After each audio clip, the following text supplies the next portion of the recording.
حضرت اسماعیل علیہ السلام کی پیدائش سے 13 سال بعد حضرت ابراہیم علیہ السلام کے بیٹے حضرت اسحاق علیہ السلام پیدا ہوئے، جبکہ اس وقت حضرت اسماعیل علیہ السلام اپنی والدہ ماجدہ حضرت حاجرہ سلام اللہ علیہا کے ساتھ مکہ مکرمہ میں رہائش پذیر تھے۔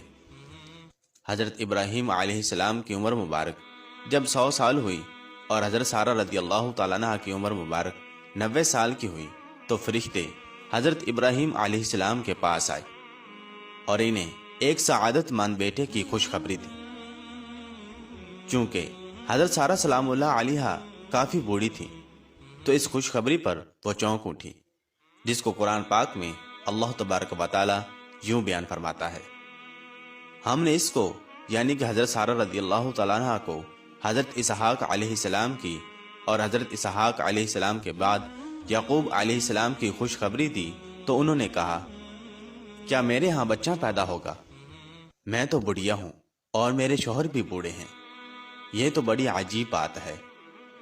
تو انہوں یعنی کہ فرشتوں نے ان سے کہا، کیا تم اللہ تبارک و تعالیٰ کی قدرت سے تعجب کرتی ہو؟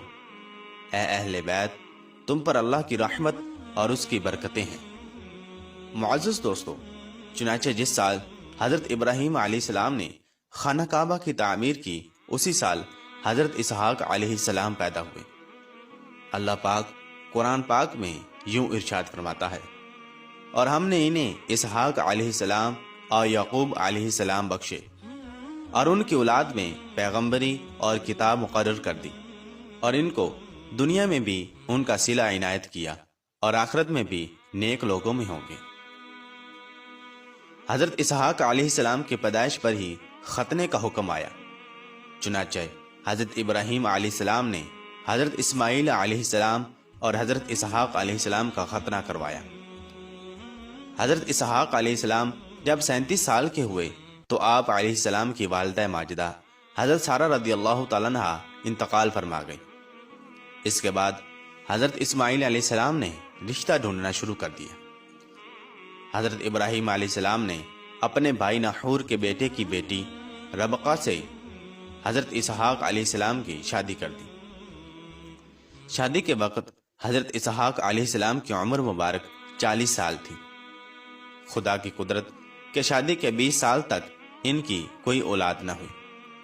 پھر آخر کار حضرت اسحاق علیہ السلام نے اللہ تبارک و تعالیٰ کی بارگاہ میں گڑ گڑا کر اولاد کی دعا کی، جو اللہ پاک نے قبول فرمائی، اور بالآخر 60 سال کی عمر میں حضرت اسحاق علیہ السلام کو اللہ پاک نے جڑواں بچوں سے نوازا۔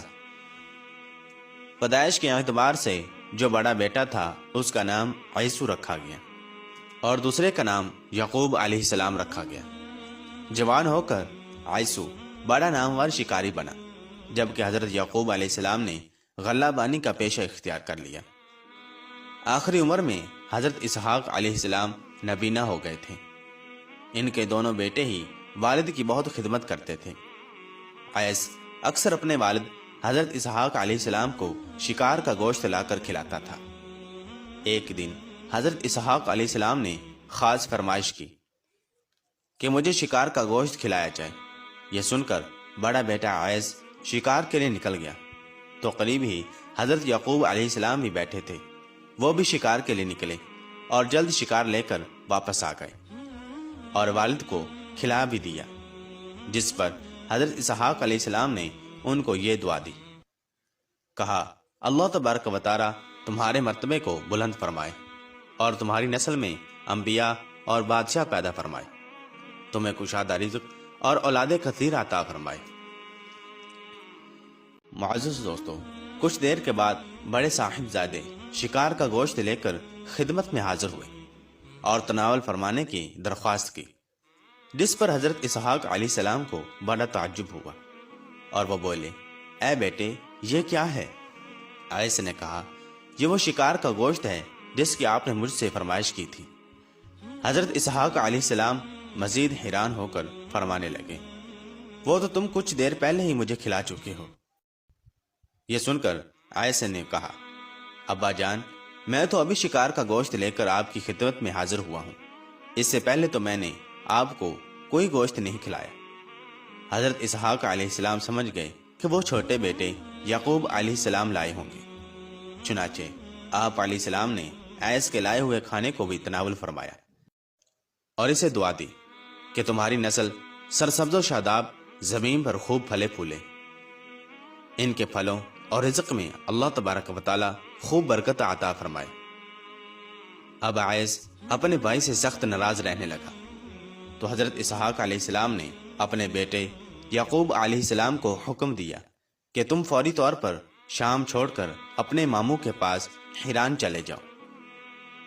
حضرت یعقوب علیہ السلام کا نام اسرائیل کیسے پڑا، اس پر بھی دو طرح کی روایات ملتی ہیں۔ ایک تو یہ ہے کہ جب حضرت یعقوب علیہ السلام نے ملک شام سے حیران کی طرف ہجرت کی تو آپ علیہ السلام دن کو چھپ جاتے اور رات کو سفر کرتے تھے، جس وجہ سے آپ کا نام اسرائیل پڑ گیا۔ اسرا رات کو چلنے والا اور عیل کے معنی دوست کے ہیں۔ آپ علیہ السلام چونکہ رات کا سفر اختیار کیا تھا، اس لیے آپ کا نام رات کے سفر کا دوست پڑ گیا۔ دوسری روایت یہ ہے کہ جب آپ علیہ السلام نے حیران کی طرف ہجرت کی تو راستے میں ندی پار کرنے سے پہلے آپ علیہ السلام ایک آدمی سے گتھم گتھا ہو گئے۔ ساری رات کشتی ہوتی رہی لیکن کوئی فتح یاب نہ ہوا۔ اسی بنا پر صبح اس آدمی نے آپ علیہ السلام کا نام اسرائیل یعنی اللہ کا بندہ رکھ دیا۔ کہا جاتا ہے وہ آدمی نہیں بلکہ اللہ تبارک و تعالیٰ کا بھیجا ہوا ایک فرشتہ تھا۔ اس لیے حضرت یعقوب علیہ السلام کی آل اولاد کو بنی اسرائیل کہا جاتا ہے۔ حضرت یعقوب علیہ السلام کی 2 بیویوں اور 2 باندیوں سے 12 بیٹے اور 1 بیٹی پیدا ہوئی۔ بیٹی کا نام دینا تھا۔ حضرت یعقوب علیہ السلام نے لبان کی 2 بیٹیوں لیا اور رحیل سے شادی کی تھی۔ لیا بن لبان سے حضرت یعقوب علیہ السلام کے 6 بیٹے پیدا ہوئے اور ان کے نام یہ ہیں: روبیل، شمعون، لاوا، یہود، یسکار، زبلون۔ رحیل بن لبان سے حضرت یعقوب علیہ السلام کے 2 بیٹے پیدا ہوئے، حضرت یوسف علیہ السلام اور بنیامین۔ بلہا باندی سے بھی حضرت یعقوب علیہ السلام کے 2 بیٹے پیدا ہوئے، دان اور نفتالی۔ اسی طرح زلفی باندی سے بھی 2 ہی بیٹے پیدا ہوئے، جاد اور عاشر۔ یہ سب فلسطین میں آباد تھے، لیکن حضرت یوسف علیہ السلام جب عزیز مصر بنے تو بے شمار اسرائیلی مصر میں جا کر آباد ہو گئے۔ اسی دوران بہت سے پیغمبر ان میں بھیجے گئے، جن میں حضرت ایوب علیہ السلام بہت مشہور گزرے ہیں۔ بنی اسرائیل ایک طویل اور شاندان حکمرانی کے بعد قبطیوں کی غلامی میں آ گئے۔ پھر ان کو اس غلامی سے حضرت موسیٰ علیہ السلام نے آزاد کروایا اور بنی اسرائیل کو لے کر حضرت موسیٰ علیہ السلام بحیرہ احمر کے پاس پھر سے فلسطین میں لے آئے۔ حضرت موسیٰ علیہ السلام کے بعد آپ علیہ السلام کے بھائی حضرت ہارون علیہ السلام وہاں پیغمبر اور بادشاہ بنے۔ پھر ایک بہت طویل عرصے تک بنی اسرائیل نے فلسطین پر حکومت قائم رکھی۔ اس دوران ان پر اللہ تبارک و تعالیٰ کا خاص کرم تھا، بلکہ یہ اللہ تبارک و تعالیٰ کی لاڈلی قوم ہونے کا دعویٰ بھی کرتے تھے۔ اور دعویٰ کیوں نہ کرتے، اللہ تبارک و تعالیٰ نے ان پر من و سلوہ جیسی نعمتیں جو اتاری تھیں، لیکن یہ قوم بڑی بے قدری تھی۔ اللہ تبارک و تعالیٰ نے سینکڑوں نبی ان کی اصلاح کے لیے بھیجے، جن میں سے کچھ کا انکار کیا گیا اور کچھ کو قبول کیا گیا، اور بعض کو ان لعنتیوں نے شہید کر دیا۔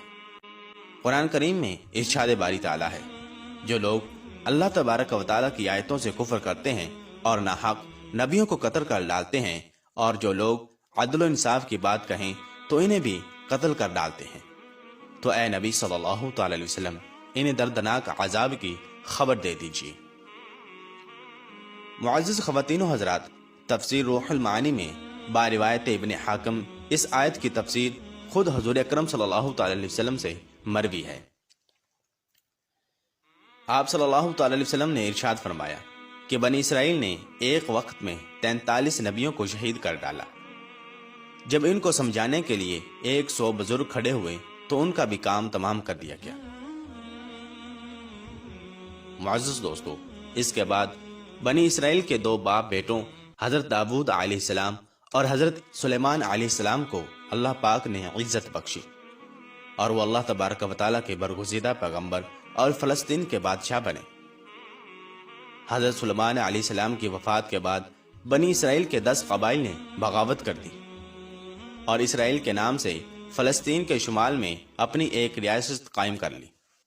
پھر 537 قبل مسیح میں بابل اور نینوا کے حکمرانوں نے فلسطین پر حملہ کر دیا تو انہوں نے بڑے پیمانے پر اسرائیلیوں کو قتل کیا اور لاکھوں کی تعداد میں ان کو اپنا غلام بنا کر ساتھ لے گئے۔ 1917 عیسوی میں برطانیہ کی حکومت نے اسرائیلیوں سے وعدہ کیا کہ فلسطین میں ان کی ایک آزاد حکومت بنائی جائے گی، لیکن اسرائیلیوں نے فلسطینیوں کو اپنے علاقوں سے نکال کر خود ہی ایک آزاد ریاست اسرائیل کے نام سے قائم کر لی اور اس کا اعلان بھی کر دیا، جسے ان کی پشت پناہی کرنے والے امریکہ، برطانیہ اور روس نے فوراً تسلیم کر لیا۔ اور یہ سب اس وجہ سے ہوا کہ مسلمانوں نے جہاد کو ترک کر دیا۔ حضور اکرم صلی اللہ تعالی علیہ وسلم نے ارشاد فرمایا تھا کہ قرب قیامت کفار تم پر اس طرح ٹوٹ پڑیں گے جس طرح کے بھوکے کھانے پر ٹوٹ پڑتے ہیں۔ صحابہ کرام علیہم رضوان نے عرض کیا، یا رسول اللہ صلی اللہ تعالی علیہ وسلم، کیا اس وقت ہم تعداد میں تھوڑے ہوں گے؟ تو آپ صلی اللہ تعالی علیہ وسلم نے ارشاد فرمایا، نہیں، بلکہ اس وقت تم میں وہن آ جائے گا، یعنی کہ موت کا ڈر۔ اور حضرت ابو بکر صدیق رضی اللہ تعالیٰ عنہ نے ارشاد فرمایا کہ جو قوم جہاد کو ترک کر دیتی ہے اللہ تبارک و تعالیٰ اس کو ذلیل و رسوا کر دیتا ہے۔